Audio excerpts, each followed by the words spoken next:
எங்கடி போற? நான் தலைவாரிட்டு எங்கேயும் போகல, எனக்கு தலைவாரி விடுங்க. எனக்கு ரொம்ப தலைய வலிக்குது, எனக்கு கொஞ்சம் தூங்க விட. நீ போய் இங்க இருந்து. ஐயோ, அவ்வளவு முக்கியமா இருந்தா உன் பாட்டி எங்க இருப்பாங்க, அவங்க கிட்ட போய் வாரிக்க போ. என்னம்மா பாட்டி கிட்ட நீ ஏன் பேச்சு அடிபடுது? என்ன விஷயம்? உங்க பேத்தி காலை வாரி விட சொல்றா. அதான் உங்களுக்கு கை வந்த கலையாச்சே, வாரி விட்டுரு. என்னது காலை வாரி விடுறதா?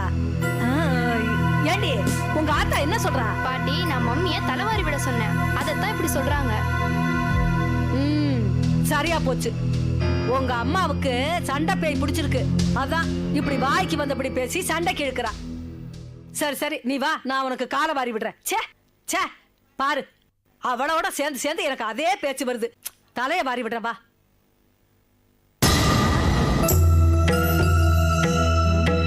இவ எதுக்கு இங்க வந்தா? இவ அவங்க வீட்டுக்கு வந்தவளாச்சே. ஏ பொண்ணு, நீ இங்க எல்லாம் வரக்கூடாது, போ போ.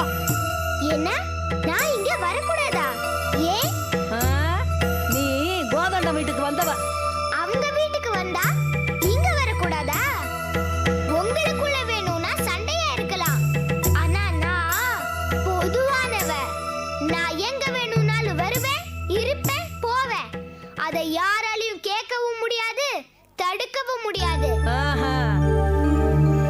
உன்னை யாரும் கேள்வி கேட்க முடியாதுன்னா நீ என்ன கடவுளா? ஆமா, நான் கடவுள் தான்.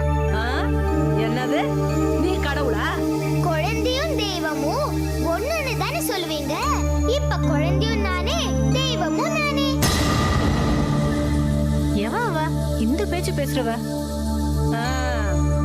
எழுந்திருச்சிட்டியா? இனிமே இவள உங்க அம்மா பாத்துக்குவா. நீ வா, நான் உனக்கு தலை வாரி விடுறேன், போ. உன் பேச்ச அங்க வச்சுக்கோ.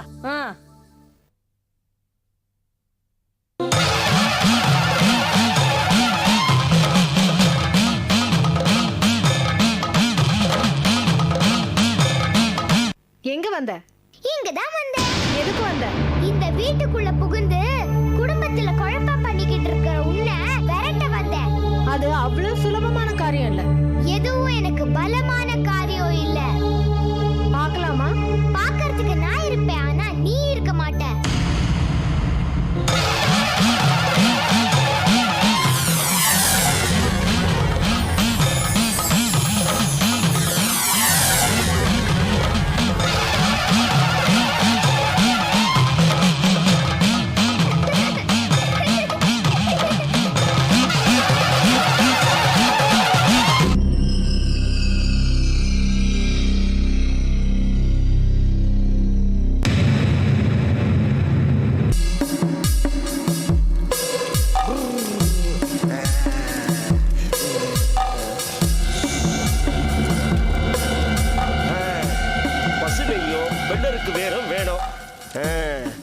யமகண்ட முடியறதுக்குள்ள பூஜையை நடத்தணும். இவ்வளவுதானே? பாருங்க, ரெடியா இருக்கு. அது இருக்கு. வெள்ள இருக்கு வேற எங்க? வெள்ள இருக்கு வேற தானே. அத கையிலே வச்சுக்கங்க. நான் சொல்ற ஹோம மந்திரத்தை நீங்க திருப்பி சொல்லி அதுல இருந்து ஒவ்வொரு குச்சியா எடுத்து போடணும். ஜோதியில போடணும், புரியுதா? ஹ்ரீம் கபாலாய நமஹ. ஹ்ரீம் கபாலாய நமஹ. சுவேதாலாய நமஹ. சுவேதாலாய நமஹ. க்ளீம் கும்பகர்ணாய நமஹ. க்ளீம் கும்பகர்ணாய நமஹ. ஹ்ரீம் நரகாசுராய நமஹ. ஹ்ரீம் நரகாசுராய நமஹ. யஜமா யஜமா, இந்த கலச நீரை எடுத்துக்கிட்டு ஓமகுண்டத்தை 3 தடவை சுத்தி வரணும்.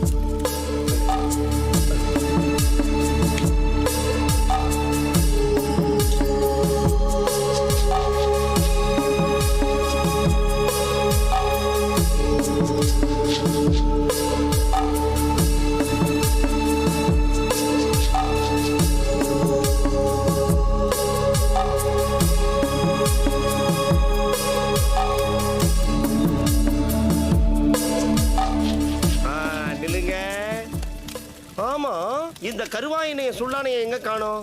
நான் தான் அவங்கள பூஜை முடியற வரைக்கும் உள்ள வரக்கூடாது, வெளியே எங்க நம்பிச்சு வச்சேன். எதுக்கு? சரியான மடமாயாவா இருக்கியே நீ. இவ்வளவு சுலபமா மந்திரத்தை வச்சு கலச நீர் தயாரிக்கிறத அவங்க பார்த்தாங்கன்னு வெய்யே, கலச நீர் தயாரிக்கிற வித்தைய அவங்க சுலபமா தெரிஞ்சுப்பாங்க. அப்புறம் அவங்களுக்கும் உனக்கும் என்ன வித்தியாசம்? ரொம்ப சரியா சொன்னீங்க எஜமா. நான் ஒரு மடையன். நீ மடையனா இல்ல புத்திசாலியான்னு ஆராய்ச்சி பண்ணறதுக்கு இது இடம் இல்ல. முதல்ல இந்த கலச நீரை என்ன பண்ணணும் அத சொல்லு. அப்படி கேளுங்க.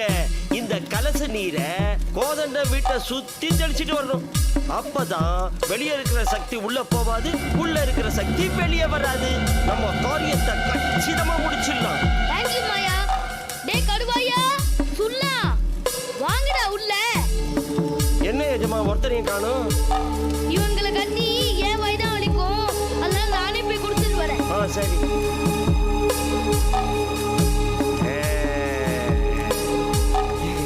இந்த மாயாவோட சக்தியை எஜமானுக்கு புரிய வச்சிட்டேன்.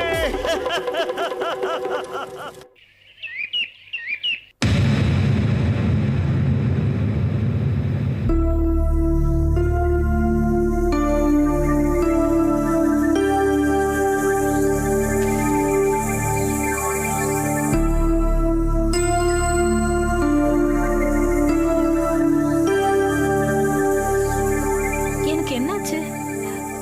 உடம்பெல்லாம் ஏதோ லேசான மாதிரி இருக்கு. ஏதோ பாரம் இறங்கின மாதிரி இருக்கு. நம்ம கோதண்ட மாமா வீட்டுல தானே இருக்கோம். அத்தை, அவரு, குழந்தைங்க யாரையுமே காணுமே. போய் மூஞ்சி கழுவி பொட்டு வச்சுக்க.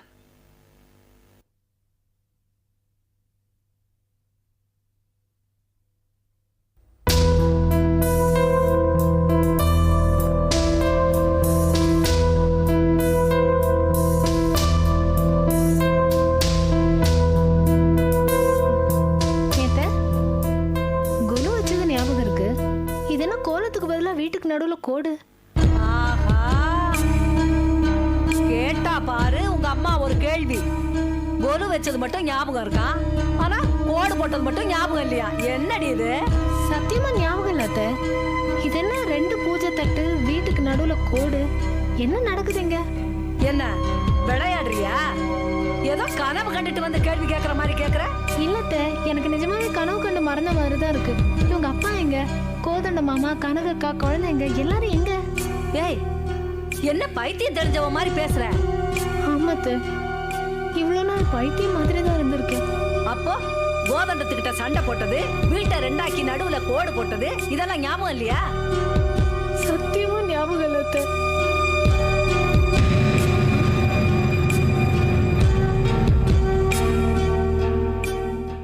கொலு வச்ச அன்னைக்கு மறுநாள்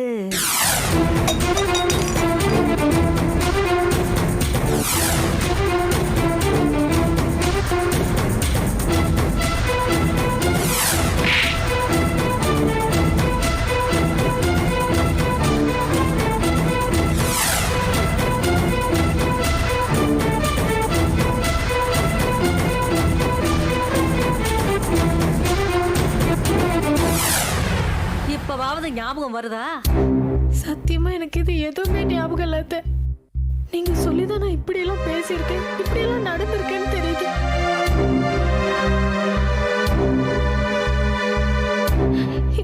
இனிமே அவங்க முகத்துல எல்லாம் நான் எப்படி அத்தை முழிப்பேன்? அவருக்கு வேலை போய் ஊரை விட்டு இங்க வந்தோம். இங்க வந்து நிழல் கொடுத்தவங்க வீட்லயே நான் இவ்வளவு இடைஞ்சல் கொடுத்திருக்கேன். பகைய மறந்து பாசத்தோட கூப்பிட்டு இருக்க வச்சவங்க வீட்லயே நான் மாக பெரியவனை கேட்டிருக்கேன்.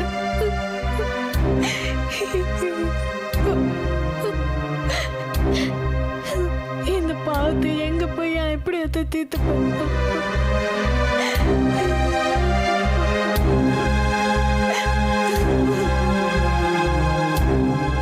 உமா, இத பாருமா, ஏதோ கெட்ட நேரம் இப்படி எல்லாம் நடந்து போச்சு. யாரு கண்ணு பட்டுச்சோ, யாரு வயிறறிஞ்சாங்களோ தெரியல.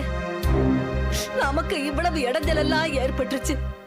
அம்மா அழாதம்மா, இதுக்கு நீ மட்டும் காரணம் இல்ல, நாங்க எல்லாருமே தான் காரணம். இல்ல, எல்லாமே என்னாலதான். நான் தானே இதெல்லாம் ஆரம்பிச்சு வச்சேன். சரிம்மா, இப்பதான் எல்லாத்தையும் உணர்ந்துட்டு இல்ல. அழாத உமா, இனிமே எல்லாம் நல்லபடியா நடக்கும். கண்ணை தொடச்சுக்க, தொடச்சுக்க.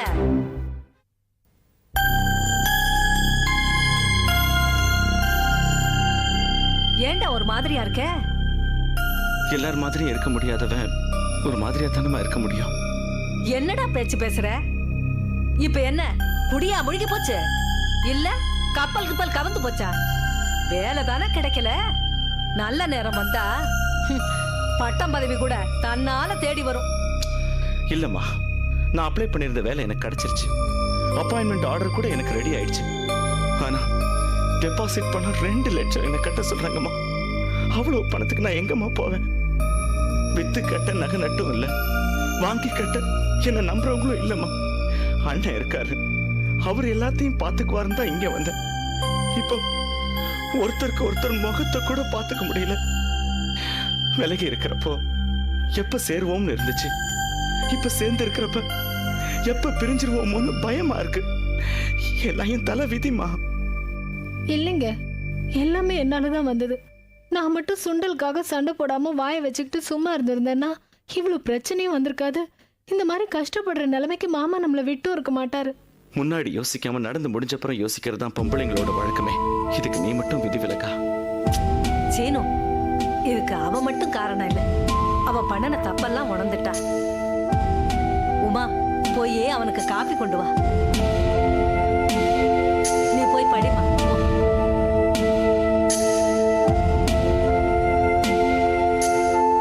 சீனு, கவலைப்படாதப்பா. கஷ்டப்படுறவங்கள கடவுள் என்னைக்கு கைவிட மாட்டாரு. கண்டிப்பா கைதூக்கி விடுவாரு. கவலைப்படாத.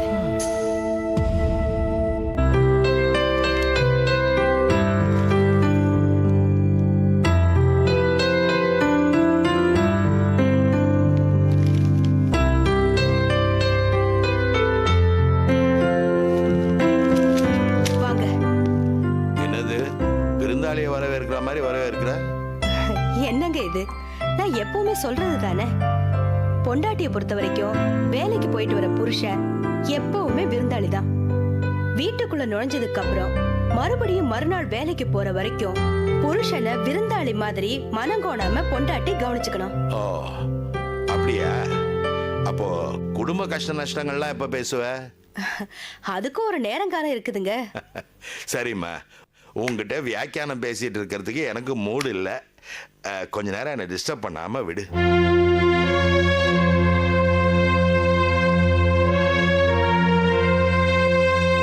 ஏன் இப்படி இருக்கீங்க? என்ன ப்ராப்ளம்? நீங்க தானே கேட்டீங்க குடும்ப கஷ்ட நஷ்டத்தை எப்ப பகிர்ந்துக்க போறேன்னு. இப்ப கேக்குறேன், சொல்லுங்க, உங்களுக்கு என்ன மன கஷ்டம்? சொன்னா இதுக்காக எப்படி இருக்கீங்கன்னு கோவப்படுவேன். நான் கோவப்பட மாட்டேன், சொல்லுங்க. நிஜமாவா? நிஜமாதாங்க, சொல்லுங்க. நம்ம ஸ்ரீனிவாசனுக்கு வேலை கிடைச்சிடுச்சு. அப்படியா? இது நல்ல விஷயம் தானே. இதுக்காக நீங்க வருத்தப்படுறீங்க? அதுல வேலைக்கான அப்பாயின்மெண்ட் ஆர்டர் கைக்கு வரணும்னா 2 லட்சம் ரூபாய் டெபாசிட் கட்டணுமா? அவ்வளவு பணத்துக்கு சீனு எங்க போவான்? நான் ஒண்ணு சொன்னா நீங்க வருத்தப்பட மாட்டீங்களே. உங்களுக்கு புத்தி இருக்கா? என்ன சொல்ற? பின்ன என்னங்க, அவங்க யார நம்பி இங்க வந்தாங்க? யார்கிட்ட உதவி கேட்டாங்க? உங்ககிட்ட தானே. அவங்கள நீங்க அனாதைய விடலாமா? இடையில அவங்களுக்கு நமக்கு 1000 நடந்திருக்கலாம். அவரு உங்க கூட பிறந்தவரு, உங்களோட தம்பி. அவருக்கு நீங்க தானே செய்யணும். அவரை நாம தானே அனுசரிச்சு போகணும். நான் என்னுடைய நகையெல்லாம் தரங்க. நீங்க கொண்டு போய் அடகு வச்சு டெபாசிட்ட கட்டி அவருக்கு முதல்ல வேலையை வாங்கி கொடுங்க. இதுக்கு போய் இப்படி வந்து உட்கார்ந்துருக்கீங்களே. வாங்க வந்து சாப்பிடுங்க.